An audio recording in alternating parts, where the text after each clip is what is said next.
let's start off with your view on the Kenyan market at the moment, where we've seen the NSE dip back and Safaricom being a large contributor to that fall we've seen filter through. Yes, I think the market had already, gained a lot since the beginning of the year. We were up about 11–12%. And we're starting to see the market retreating a little bit. And that's natural because it's very early in the year to really be ramping up those gains. We are yet to receive the 09 earnings, and some of them might be disappointing. So we are seeing traders picking profits, and rightly so, because we had seen very good appetite. Well, certainly the broker we were speaking to yesterday, Sellens of African Alliance, suggesting the same, that we are heading for a bit of a trough and that it's not entirely unexpected. Eric, in the meantime, we've heard news out that I was just saying out of Safaricom that they're saying that it will in future receive shares instead of a cash dividend, this being their shareholders. Market reaction to that news? Well, Safaricom is holding at these levels. I mean, it had gone to a high of 6 shillings. Now it's back to about 5 shillings and 40 cents. But that news, I think, is positive. I think the small investors in particular will be very impressed with that decision. But of course, Safaricom needs to secure regulatory approvals. Share repurchase basically isn't really part of the rules. And, we might have to see whether that actually gets approved. But I think it's a good decision on the part of Safaricom to try and assist the small shareholders. Of course, the move by Safaricom follows another first by the company last year when it paid a dividend through its mobile money transfer service, M-Pesa, for over 180,000 shareholders who received 57.3 million shillings. So we'll be tracking developments there. Of course, there's also news in the banking industry, where we've got the government planning to offload a 51% stake in National Bank of Kenya. We know that this has been in the pipeline for quite some time. Run us through developments as you're seeing it play out on that front.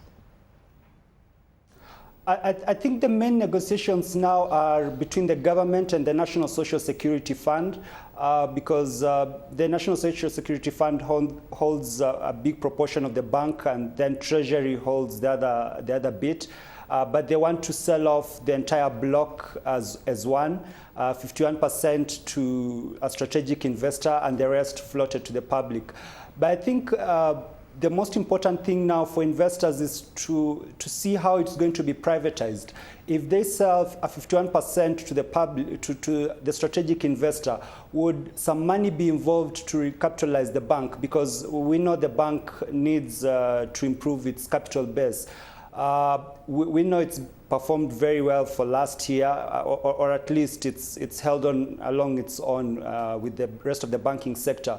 But I think investors will be very keen to see whether capital is put in the process of privatization. But all in all, I think it's a positive move for the bank and the banking sector as a whole. It just reinforces the competitiveness of the sector. We are likely to see increased competitiveness in the sector and increased assets, for the rest of this year. Interest rates are likely to come down. The spreads are likely to thin. So it's likely to be a challenging one for the banking sector, but I think the growth in assets are going to boost the profitability.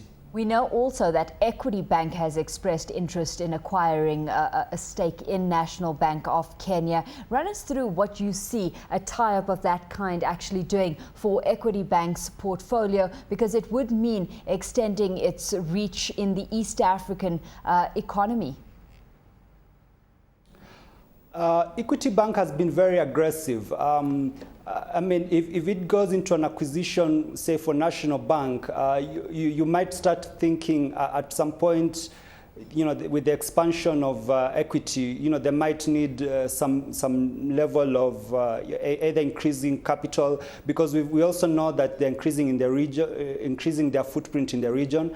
And they're also looking at other countries in the region with huge populations where they can replicate the Equity Bank model, where they're really banking the masses. And so we might see very huge developments in this bank for the rest of this year. But I have to caution investors that for the earnings ending December last year, it's likely that when they release their results in March, they could be disappointing, probably flat or thereabout. But I think 2010 is going to be good for the bank.